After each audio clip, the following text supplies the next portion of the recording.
मैं डॉक्टर पुष्पा शरण, department of history, Marwari college से। आज मैं टाइपिंग विद्रोह के विषय में बताऊंगी। यह यूजी सेमेस्टर 6 के डीएससी 3 से संबंधित है। 1851 में टाइपिंग विद्रोह हुआ था। 1842 के बाद ही चीन के दुर्दिन प्रारंभ हो गए थे। एक और विदेशियों का आगमन चीन में होने लगा था और जो अपने साम्राज्यवाद के विस्तार का प्रयत्न कर रहे थे। दूसरी ओर चीन की जनता भी मंचू सरकार के विरुद्ध विद्रोह करने पर उतारू होने लगी थी। 1860 के पूर्व चीन की जनता ने छोटे बड़े मिलाकर करीब 100 विद्रोह किया था। इन विद्रोहों को जन्म देने के पीछे चीन की वे अनेक गुप्त समितियां भी थी, जिसका निर्माण अफीम युद्ध के बाद हुआ था। इन विद्रोहों में सर्वाधिक महत्वपूर्ण टाइपिंग का विद्रोह है, जो चीन के 11 प्रांतों में हुआ था। इस विद्रोह की प्रकृति के संबंध में यही कहा जा सकता है कि यह विद्रोह एक ओर जहां किसानों के द्वारा किया गया, दूसरी ओर राष्ट्रीय भावना से उद्वेलित होकर राष्ट्रभक्तों के द्वारा भी किया गया, जो मंचू सरकार के शासन को उखाड़ फेंकना चाहते थे। अंशतः यह किसानों की क्रांति थी और अंशतः मंचू सरकार के विरुद्ध राष्ट्रीय जागरण था।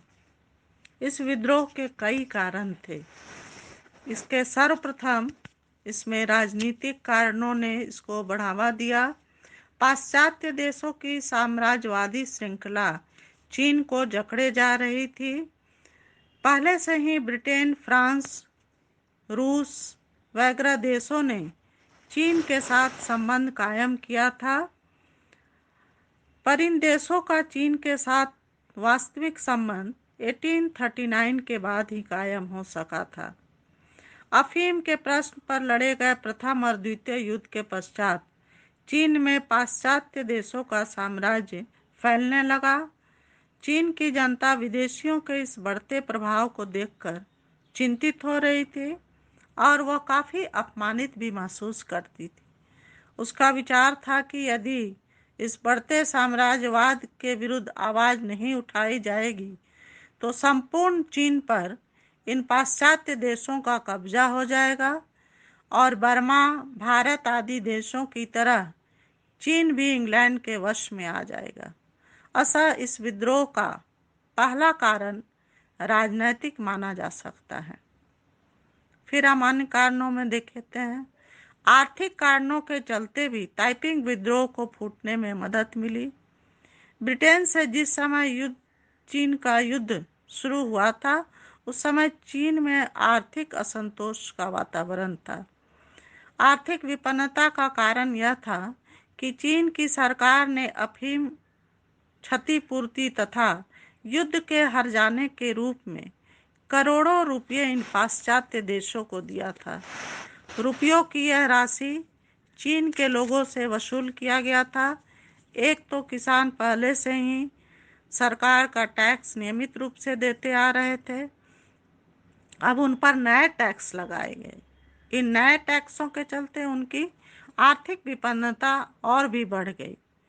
बहुत से किसानों को जमीन करों को देने में जमीनों की बिक्री करनी पड़ी। जमीन हाथ से निकल जाने पर उन्हें अपनी प्रतिष्ठा को गंवाकर मजदूरी का सहारा लेना पड़ा। व्यापारी भी गरीब हो उठे। इस तरह सभी लोग उनसे काफ़ी नाराज थे। शासन की कमजोरी ने भी इस विद्रोह को भूटने में मदद किया।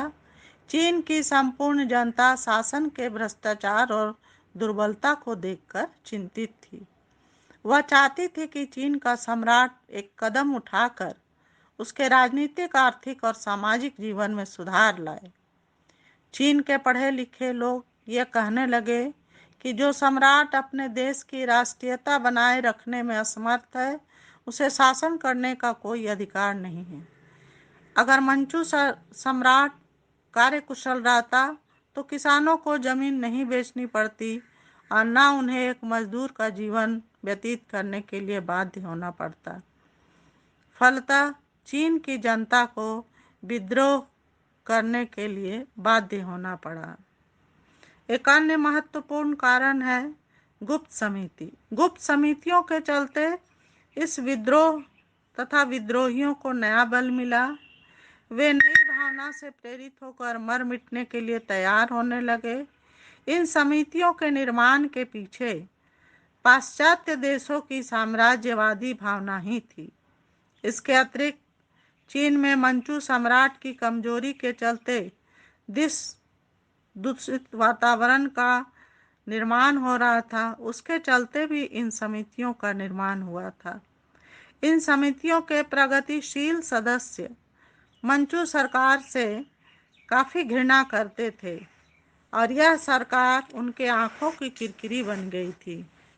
इन समितियों ने भी चीन की सारी दुर्व्यवस्था और राष्ट्रीय अपमान का आरोप सम्राट के सिर पर थोपा था। इन समितियों का ध्येय था कि चीन में विद्रोह के माध्यम से मंचू सरकार को समाप्त कर दिया जाए और एक ऐसी सरकार मिले जो पाश्चात्य देशों की दाल चीन में नहीं गलने दे, और एक ऐसे सरकार की निर्माण की आकांक्षा की जो चीन में आर्थिक सुधार ला सके। अतः इन समितियों के चलते चीन में विद्रोह के फूटने के लक्षण दिखाई पड़ने लगे। इस विद्रोह का तत्कालीन कारण क्वांग तुंग का दुर्भिक्ष को माना जा सकता है। 1849 में क्वांगतुंग में एक दुर्भिक्ष पड़ा और इस दुर्भिक्ष को समाप्त करने के लिए मंचू सरकार ने कुछ भी प्रयत्न नहीं किया। जनता भूखों मरती गई और शासन चुपचाप रहा। इसका फल यह हुआ कि इस प्रदेश में रहने वाली जनता विद्रोह की भावना से उत्प्रेरित हो उठी। इस जनता को उकसाने के लिए चीन की गुप्त समितियों को एक अच्छा मौका हाथ लगा। फलतः 11 जनवरी 1851 ईस्वी में चीन में ताइपिंग विद्रोह हो गया। इस प्रकार हम देखते हैं कि ताइपिंग विद्रोह के फूटने में अनेक कारणों ने सहयोग दिया। सम्राट अभी भी सोया हुआ था। वह चाहता तो विद्रोह रोक सकता था, पर उसकी दुर्बलता उसके अस्तित्व को ही समाप्त करने वाली थी और संपूर्ण चीन में इस विद्रोह की अग्नि जलने लगी और ताइपिंग का विद्रोह फूट पड़ा। धन्यवाद।